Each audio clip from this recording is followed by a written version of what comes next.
শ্বাসরুদ্ধকর ম্যাচে হংকংকে হারিয়ে সুপার ফোরে শ্রীলঙ্কা।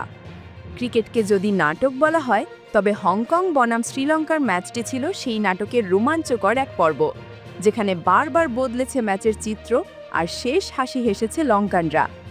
নিশ্চিত হারের মুখ থেকে 4 উইকেটে জয় তুলে নিয়ে সুপার ফোরে জায়গা করে নিয়েছে শ্রীলঙ্কা। দুবাই আন্তর্জাতিক স্টেডিয়ামে টস জিতে প্রথমে বোলিংয়ের সিদ্ধান্ত নেয় শ্রীলঙ্কা। ব্যাট হাতে হংকংকে দারুণ সূচনা এনে দেন ওপেনার জিশান আলী ও আনশুমান রাত। পাওয়ার প্লের সুযোগ কাজে লাগিয়ে দ্রুত রান তুলতে থাকেন তারা।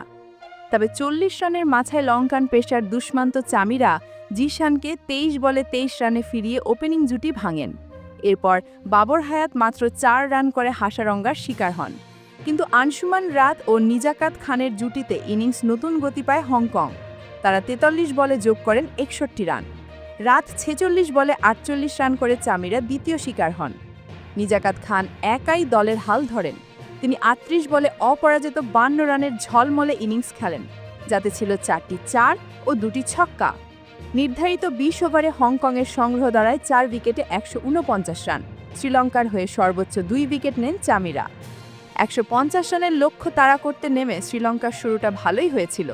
ওপেনিং জুটিতে পাথম নিশাঙ্কা ও কুশল মেন্ডিস যোগ করেন 26 রান। এরপর মেন্ডিস আউট হলেও নিশাঙ্কা দারুণ ফর্মে খেলতে থাকেন। নিশাঙ্কা তুলে নেন অসাধারণ হাফ সেঞ্চুরি। 44 বলে 68 রানের ঝলমলে ইনিংসে ম্যাচকে এগিয়ে নেন তিনি। তবে তার বিদায়ের পর একের পর এক উইকেট হারিয়ে চাপে পড়ে যায় লঙ্কানরা। যখন মনে হচ্ছিল ম্যাচ হাতছাড়া হতে পারে, তখনই ত্রাণকর্তা হয়ে আসেন ওয়ানিন্দু হাসারঙ্গা। মাত্র 9 বলে 20 রানের ঝড়ো ক্যামিও খেলে দলকে এনে দেন নাটকীয় জয়। এই জয়ে শ্রীলঙ্কার সুপার ফোরে খেলা নিশ্চিত হল। শ্বাসরুদ্ধকর ম্যাচটি আবারও প্রমাণ করল, ক্রিকেটের শেষ বল পর্যন্ত কিছুই নিশ্চিত নয়।